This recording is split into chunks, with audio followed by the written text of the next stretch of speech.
Okay, welcome to our week 4 live session, and let's get started. I thought we would first talk about the lab for this week, and with the lab, I pulled up this is a lab of, this is another version, so these are the solutions, so you can kind of see what I'm looking for this week. And essentially you're doing kind of like week 2. With this one, you're not just pulling up graphs, you're actually answering some questions, you're actually creating some graphs. So first, the data that you're going to use is the same data you used from week 1. I mean, for the first lab. So remember that. So just go back and get the same exact data. Okay? So for the first question here, it says using the data file from your instructor, same exact data. Calculate the descriptive statistics for the variable coin. So look for the variable coin, and it's just some numbers where each of the 35 students in the sample flip the coin 10 times, and I want you to find the mean. It says round your answer to 3 decimal places. And you know how to find the mean and the standard deviation by using this Excel spreadsheet. All right. The next questions, you don't need the data. You're just going to basically walk through this step by step. It says click on the binomial tables workbook. That's the one for this week, which is not this week, excuse me, the one for last week, the binomial tables. And then you're going to just walk through this process, go step by step, and you're going to create some graphs. Your graph should look like this. And you're going to create a graph of n equals 10 and probability of success is 0.5, and then you're going to do the same thing for n equals 10, probability of success of 0.25, probability of success of 0.75, so forth.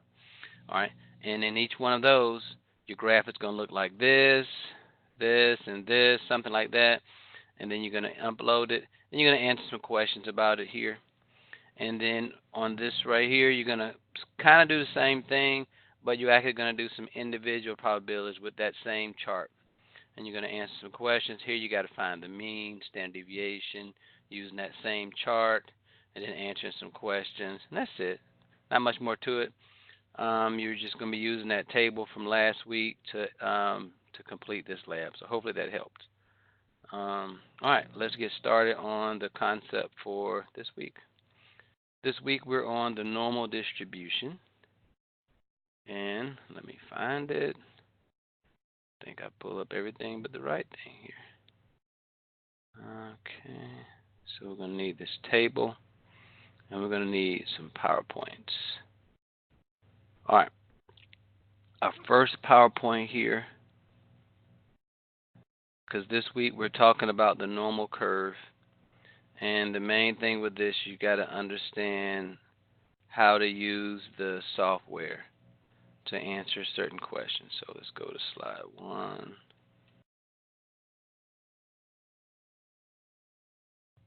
We'll just walk through each one, make sure we get this. And I know most of you are watching the recording, which makes sense. I understand because everybody has different schedules. All right. So this first one, this week we're talking about continuous data. Last week we were talking about discrete data, and discrete data we're looking at countable numbers. This week we're talking about continuous data, which continuous data represents numbers that are in between. So, and here, this is an example of a normal distribution. And welcome, Chana. Good evening. How are you? Doing good, doing good. I just started, so if you have any questions in between, just stop me. I'm just going through. I went through the lab and then what you need to do for this week for that, and then we're just going to go through the normal curve and the PowerPoint, and that's it.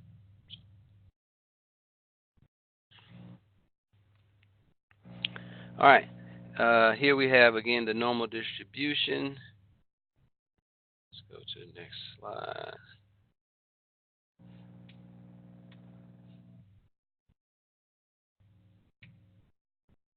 All right, in a normal distribution, your area under the curve is always equal to 1. That's really important. You don't have to really calculate anything from that, but you just need to understand that. And your mean, median, and mode is always equal. It's always the same. The normal curve is bell-shaped and is symmetric about the mean. And I think that's it for that. This is something, there's something called an inflection point. An inflection point, if you were to draw this curve by hand or look at it closely on like a graphing calculator, at that point there would be a shift in the curve downward as you're sketching it.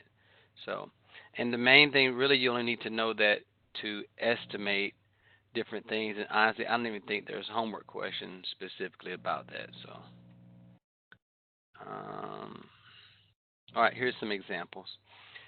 Here we have this first one has a mean of 3.5. The mean is just in the middle, and the standard deviation. And if you estimate one standard deviation to the right and to the left, that's going to be where your inflection point is. And so here we're at 3.5 mean. If we can kind of estimate between, looks like we go over about 1.5. This one, notice the mean is still 3.5 here, but if I estimate the inflection point on this, it's 0.7 they estimated here. And the next one, this one has a mean of 1.5, standard deviation of 0.7, just showing you what the different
Hello,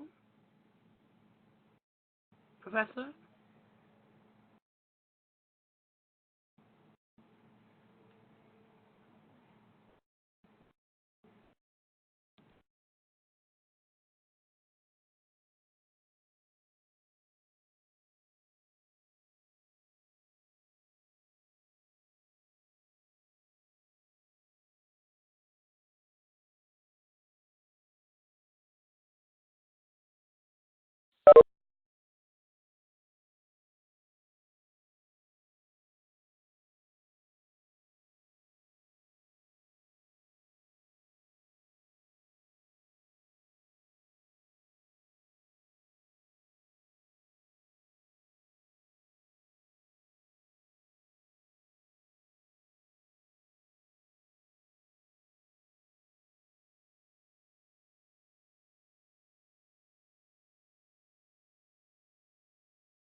Hello, Professor.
Hopefully. Can you hear me now? Oh, now I can. Yes.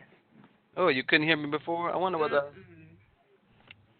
So maybe I've been talking all this time to myself. You certainly have. That's funny. That's really funny.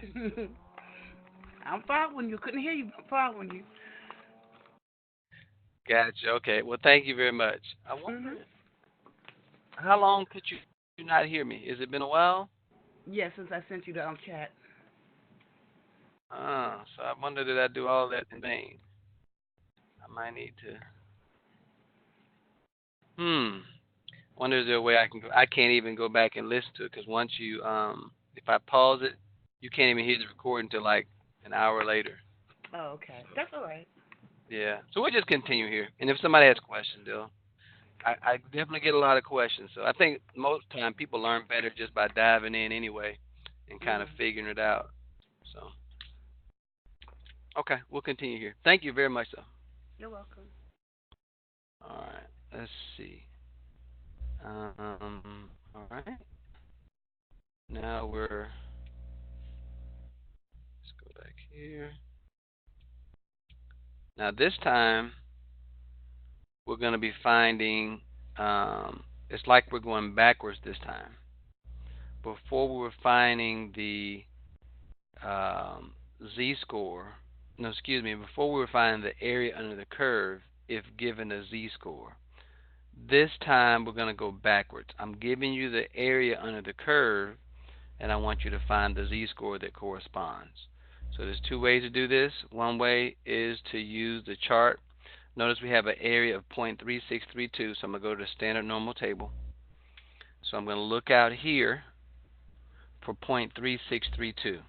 So 0.3632 would be, and it might not be exact. This one just happens to be exact. Sometimes it's in between if you use the chart.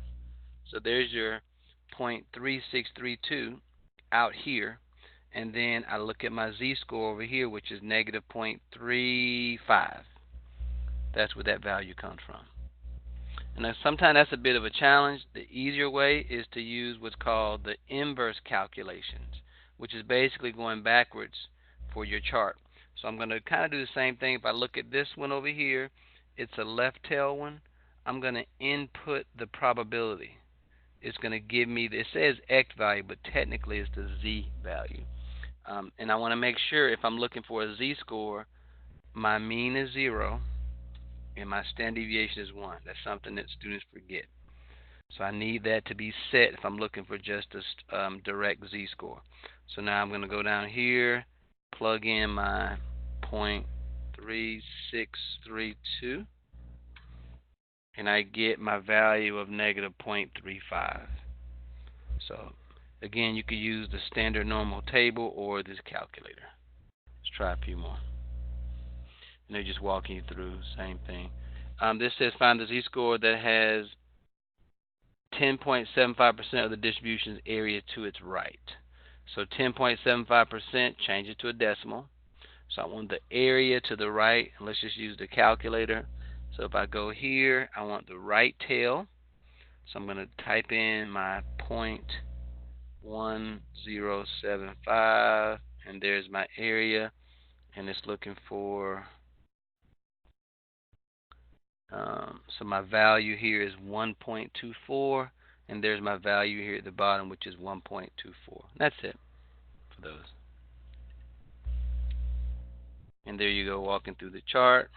This one, this is just language. You got to understand what they're asking for.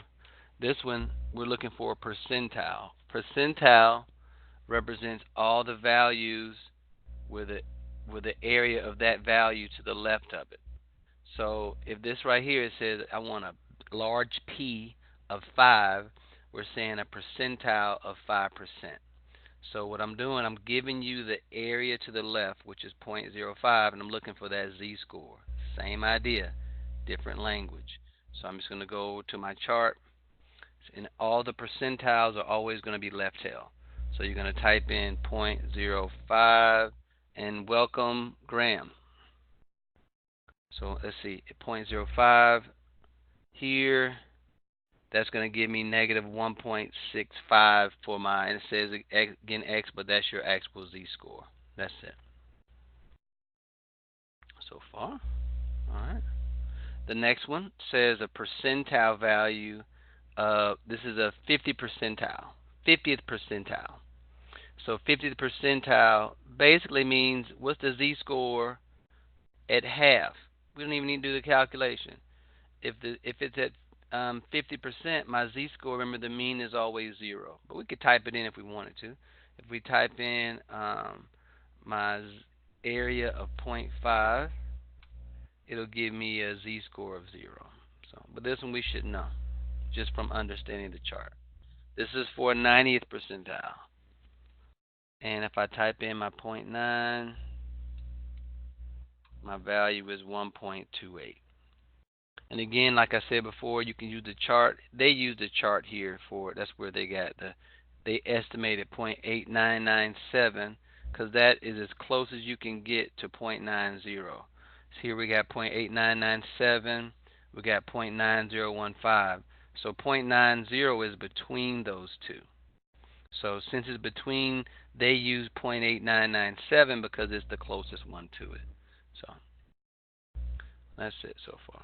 And here they're just showing you how to use the Excel. But again, we have this awesome calculator. You don't have to worry about typing in the formulas or anything. They're already done. All right, this is important. Transforming the z-score to an x value. So what if they give you information from your, and you need to find the x value, and they give you the z-score? Here's some examples. The veterinary records records the weights of cats treated at a clinic. The weights are normally distributed with a mean of 9, standard deviation of 2. Find the weights X that correspond to each Z-score. You're going to you need this formula, so I would write this one down. This would be something to mark. You need X is equal to mean plus Z times the standard deviation. And basically, you're given the mean, you're given the standard deviation of 2, you just plug it in. So I have 9. 9 is your mean. Your standard deviation was, in this case, was 1.96, and then 2 is your other value, and you just plug it in. That's it. Just using, this is our plug and chug formula. And this is just giving you a chart of the same thing. They're just kind of showing you that the z-score values correspond to the actual values. That's it. So the top one's z, the bottom one's the x. All right, here's an actual problem. It says scores for the California Peace Officer Standards and Training Tests are normally distributed with a mean of 50, standard deviation of 10. The agency will only hire applicants with scores in the top 10%. Top 10% literally means the 90th percentile value. It's the same thing, just another way of saying it. What is the lowest score you can earn and still be eligible to be hired by the agency? I'm looking for that score. They only gave me the mean, they gave me the standard deviation. I still need the actual score. So what I need to do is find the z-score that corresponds to a 90th percentile. and I'm gonna plug it in that formula that we used before. And there's another way to do this as well, which I'll show you. So let's go to our chart. And I'm going to show you their way, because I want to show you two different ways. So we need to find that z-score. That's not given to you. So the way you find that z-score for a ninth percentile, we just make sure we have mean of 0, standard deviation of 1. You're going to do inverse calculators. My 0.9, I already have it typed in from last time. So the value is 1.28. That's your z-score.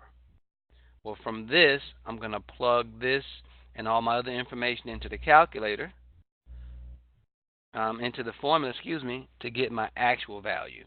So the lowest score you can earn and still be eligible to be hired by this agency is about 63 from this. There's another way to do this, which is a lot faster, and I don't even have to go through that. I can save some time. Just type in your mean from the original distribution. What was my mean? My mean was 50. My standard deviation they gave me was 10. And just go here to the calculator to plug in your inverse, your ninth percentile. There's your value. And with this, you can bypass using that formula.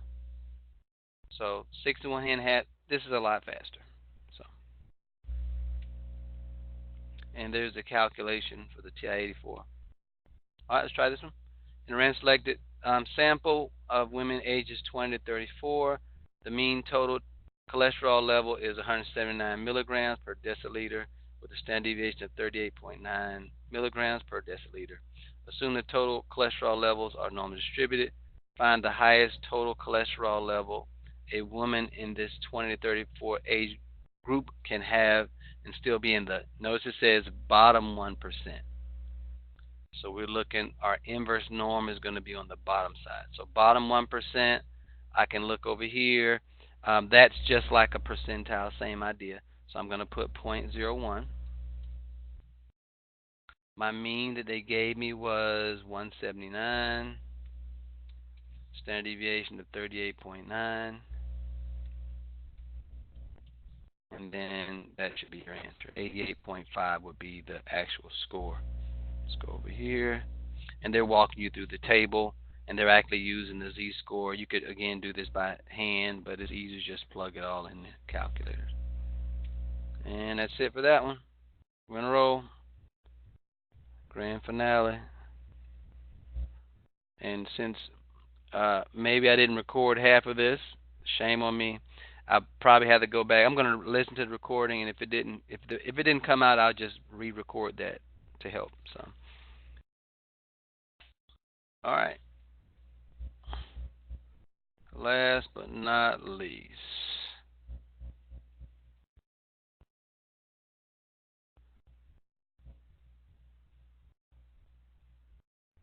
there's probably a lot faster way to do this. That's because I pulled my. There we go. We can leave that up. Okay. This time we're doing something called a sampling distribution of the sample mean. What in the world is that? That basically means, let's go back here. The probability distribution of a sample statistic that is formed when random samples of size n are repeatedly taken from a population. What we're building here is a test. And now we'll get to that soon. It says that the sample statistic is the sample mean. Then the sampling distribution of the sample distribution of the sample means is what we're looking at. Give you an example. Here, population with mean of something and standard deviation of something. That's the big picture. Notice it has random sample 1, random sample 2.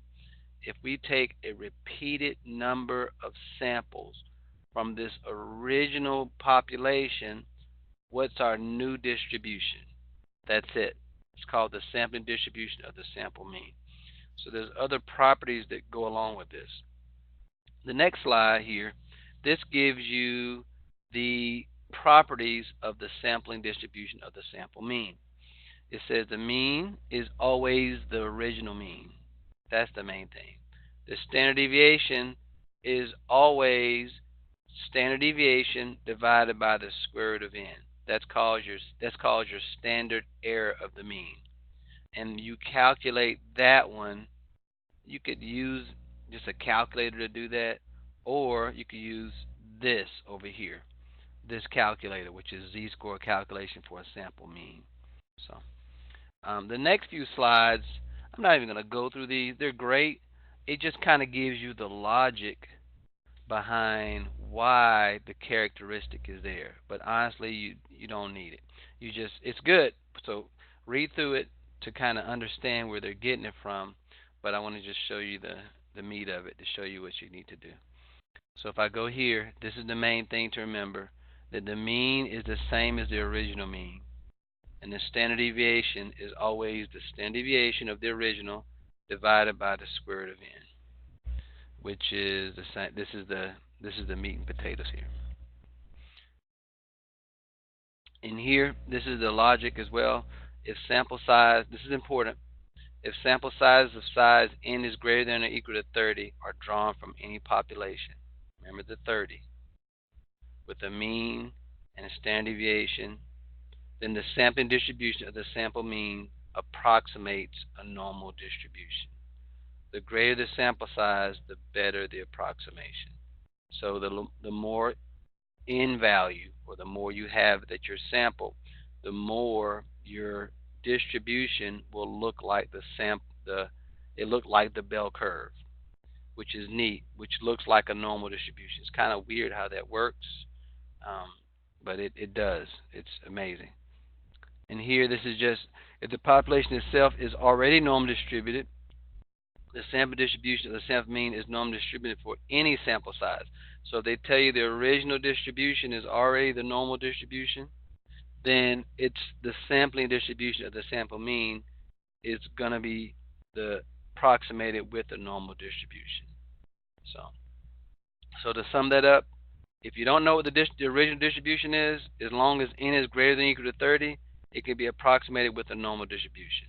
If the original distribution is already normal, then it doesn't matter the sample size.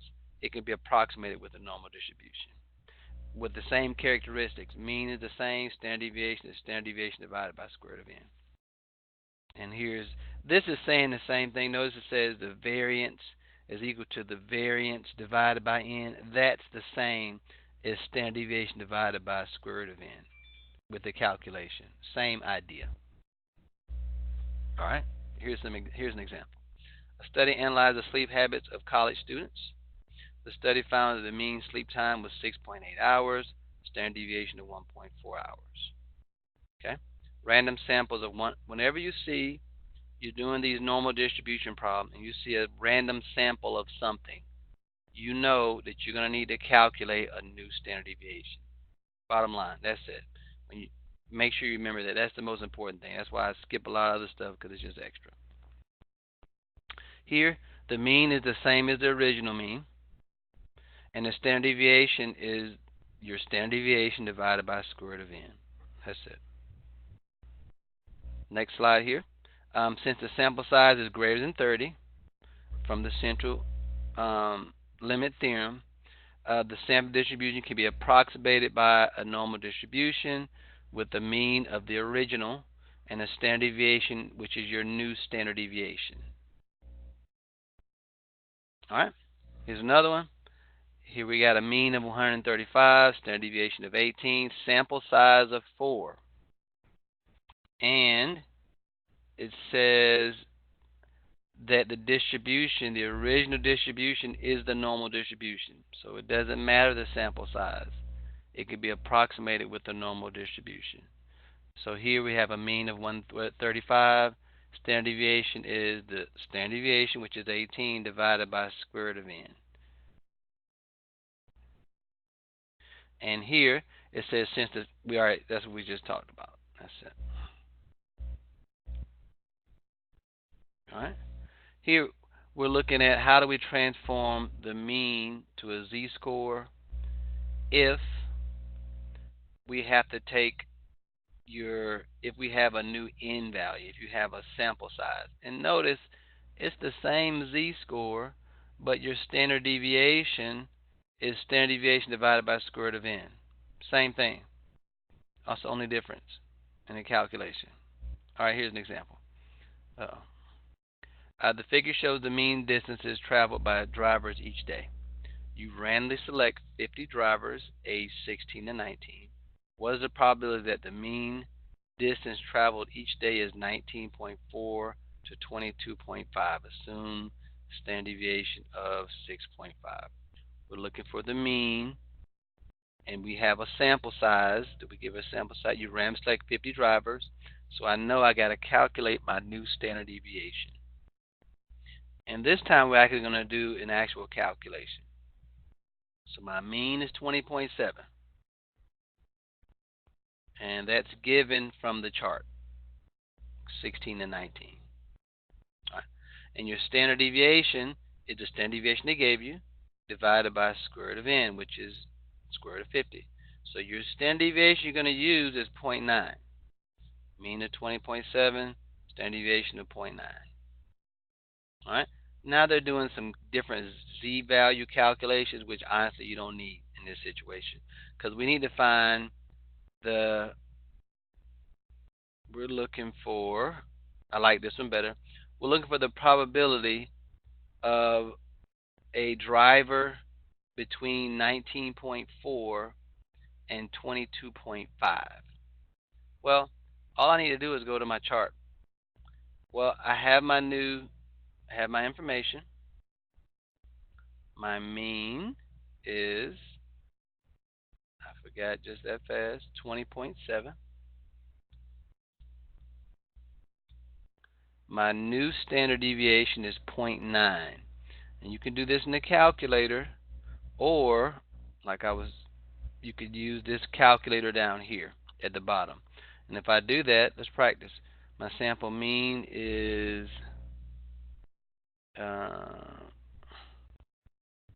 z-score. No, ignore me. Don't use that one. I'm going to use this one. So my standard deviation is 6.5, and my n value is 50, and I get my 0.919, and we just rounded it to nearest tenth. Honestly, when you do this, I would round it, but for the sake of the PowerPoint, they only went to 0.9. They round to nearest tenth. But whenever you use your standard deviation, I would go out and use all the decimal points, because it makes it more accurate on your final answer. But we're going to use what they have. They have 0.9 for the standard deviation. And we need to find the probability that's between 19.4 and 22.5. So now I'm just going to do the in between. So I'm going to go here to 19.4, and I want to go to 22.5, and there's my value at 0.90. And notice it's not exact. They have 0.8957. It's 0.90, and that's probably because it's rounding here. I'm going to try something. I'm going to go here. I'm going to copy this. See if it lets me copy and paste. Might not. Might do something weird. Okay, nope. And if I do that, let's see, are we getting a closer answer? That's closer to the answer they have. So that's why I like to use all the decimal. Go out as many as you can, because it gives you a more exact answer. So, but either's okay. The computer should compensate and give you the answer for both of them. Correct. All right. Here, they're just kind of walking you through an explanation of what just happened. Let's read it. Of all samples of 50 drivers ages 16 to 19, about 90% will drive a mean distance each day between 19.4 and 22.5 miles, as shown in the graph. This implies that assuming the value of mean is 20.7 is correct, about 10% of such sample means will lie outside the given interval. And that's it. All right, next. The mean room, board, and a board expense per year at four-year colleges is $10,453. You randomly select 9 four-year colleges. All right. Was it probably that the mean room and board is less than $10,750? Assume that the room and board expenses are normally distributed with a standard deviation of 1,650. Well, notice you only selected 9. They had to tell you that you have to assume that it was normally distributed. If not, it wouldn't have, and they're not going to give you any that's not. So just to note that. Find your mean, which they gave you, your new standard deviation. Do your calculations. Here, my mean is 10,453. New standard deviation is 1650 divided by square root of 9, which is 550. Here, we're going to find the calculation. We need to find the probability that mean is less than 10. We can ignore that unless you just want to calculate it. So my mean is 10,453. My new standard deviation was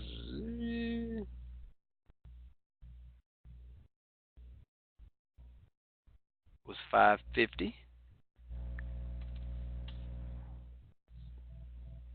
And I need to find the probability that's less than 10,750, so I need a left tail. Like most of them have been left tails. 10,750, and then voila, I have 0.7054. That one's exact. That's it. Next slides are probably just showing you this is using a TI-84. So that's it. Next one. Some college students use credit cards to pay for school-related expenses. For this population, the amount paid is normally distributed with a mean of 1650 and a standard deviation of 550. First question was, the probability that rent select the college student uses a credit card to pay for school-related expenses paid less than 14,000. That one we don't have a sample size, so we're going to use what we did earlier. So we're going to just type in our mean, which we should be pros at by now, 1615, and our standard deviation of 550. And it says less than 1400, left tail. Everything has been left tail. I don't know if I like how those should have some more examples. So that answer, let's go to the solution, is 0.34. They have 83, but here we have 0.3479. Close enough. So that's about 35% of the time. Number 2, here you're asked to find, number 2 is the same thing, only difference is they gave you a sample size. So you got to calculate your new standard deviation. My sample size was 25. So my new standard deviation, if I go down here, use my calculator, is, with my old standard deviation, was 550. So that one's going to be 550 divided by the square root of 25. Just plug it in. Then you get 110. So I'm going to change this 550 to 110. This is the same. So now it went to 0.025, which is a really small percentage. And what they want you to do is compare it. And I'm going to read this because we have a whole unit on this. They're kind of heading us off into what we're going to talk about next week and the week after, because you're really testing the mean and standard deviation of the original distribution, which is really from your question this week, your discussion question, which I don't want to give it away too much, but that's what we're looking at. So this is a good hint for somebody. And here it says, although there is a 35% chance that a college student who uses a credit card to pay for school-related expenses will pay less than 14,000, there is only a 3% chance that the mean amount a sample of 25 college students will pay is less than 1,400. Because there is only a 3% chance that the mean amount a sample of 25 college students will pay is less than 1,400. This is an unusual event. See, that sampling distribution is really testing the original distribution. And we're going to talk more about that later. I don't want to give it away yet. So I think that's it. And I'm going to send out something later with our midweek hint that's going to help with that as well. So I think that's it. I think that's enough. Shanna, do you have any questions? Not about this, but I have some questions about the week 3 assignments once you're done. Okay, cool. I'm done with that. We are finished. So Or let me stop recording. No, we can record. We can go ahead. I'm sorry. Okay, it doesn't matter to me. All right. You sent out an announcement earlier today about a question on the homework, and I forget which question it was, but the answer was supposed to be nine. It was dealing with the binomial table. Oh yes, I remember. Yeah. Can you bring up that table I can. Let me. and that question? Because I want to ask you why was it nine? I had nine, but I changed it, and I want to show you why. Okay. Let me see. I think it had to do with that unusual thing. Yes. Ouch. It was Ouch. Oh, sorry. because unusual meant less than point zero 0.05. Correct. Yeah. Let me pull it up.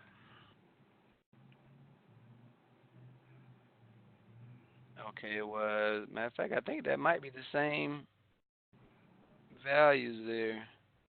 Can you see it? Yeah, that's better. Okay. All right. Okay. No, it was 15. Okay. N was 15.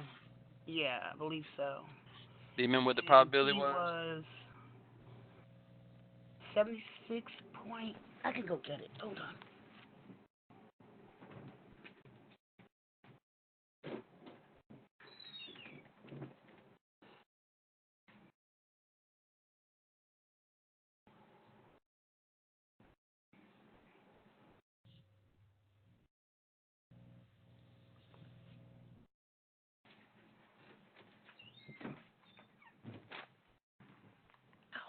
Oh, God, my neck hurts.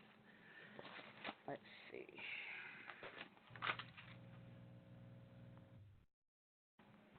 Question number 10.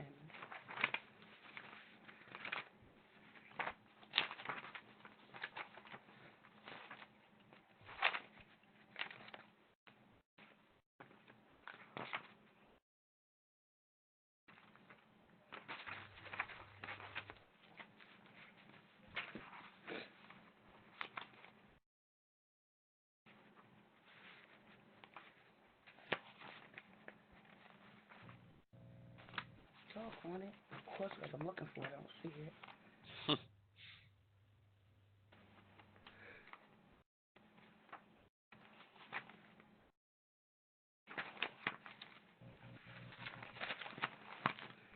Let me go to the announcements. This is your announcement from today. Yeah, I can look. What am I thinking? I could just look it up. It's in the that You sent it out video. earlier. Yeah. Let me see. Nope, I didn't save that.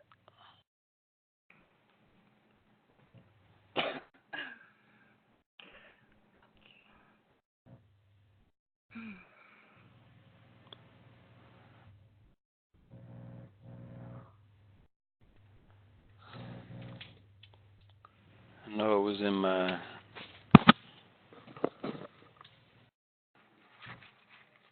homework question.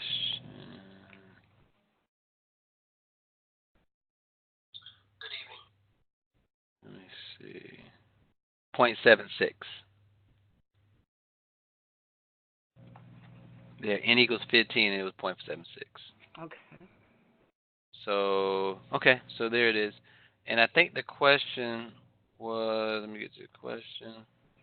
It said 76% of products come off the line within product specification. Your quality control department selects 15 products randomly from the line each hour. Looking at the binomial distribution, if fewer than how many are within specification required that the production line be shut down. So we're looking for I the lost my spot. screen now. I'm sorry. I lost the screen so I can see you. Oh, Okay, okay. okay, I'm back. Okay. Okay, oh, there you go. Sorry about that. We're looking for where it's less than point zero 0.05, Right. and I'm looking for the probability. And if I look over here, if I'm looking at x equals 9, notice the probability is point zero 0.08, Mhm. which is actually a little more than point zero 0.05. Mhm. But if I go to the next one on x equals 8, it's point zero 0.0329. That one's a little less than point zero 0.05. That's why it's less than 9. Right. But what about number 15? 15. That's a good question. Because that's I didn't answer nine. I mean, I looked it up on one of my little websites I use. I get stuck. So I used my answer, although everywhere I looked it said 9. I'm like, but what about 15? That's less than 0.5.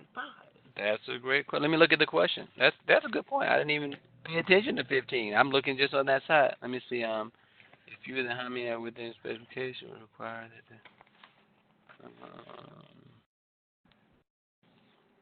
Maybe because it said if fewer than how many are within specification. But then you add 1 up for the answer. Because if it stopped at 8, the answer would be 9. Well, it wouldn't be specific. Well, it said basically you're saying it's fewer than 9, not including 9. Right. So that means when I say fewer than 9, I'm referring to 8, 7, 6, 5, 4, and so on. I think that's what they're referring to. But that number 15, now that one has, because that one is also less than .05. Right. You almost could add that in, but since they said specifically fewer than what number, they were looking for fewer than 9. So they're actually looking at. It's almost like they're looking at just that side of it. Right. Okay. But I mean, you can make an argument that 15 is also included in that because you should really it should have been more complete to say maybe fewer than 9 and 15 because 15 is also less than .05. Okay. I understand why, but it just threw me off because that is still less than. Okay. I got you. I'm not gonna go back and change it. I'm tired of testing. No, I understand. Really, I do. Okay. I have a couple of other questions about the quiz. Okay. Um, there's a question 10 on the quiz. And I was just wondering which calculator can I use because I don't remember seeing this formula before. Do I need to read it or you want to find it? Number 10. You know what? I'm gonna stop recording and then I can actually pull up your quiz. Okay. Then we can just look at yours. Let me stop. So the whole world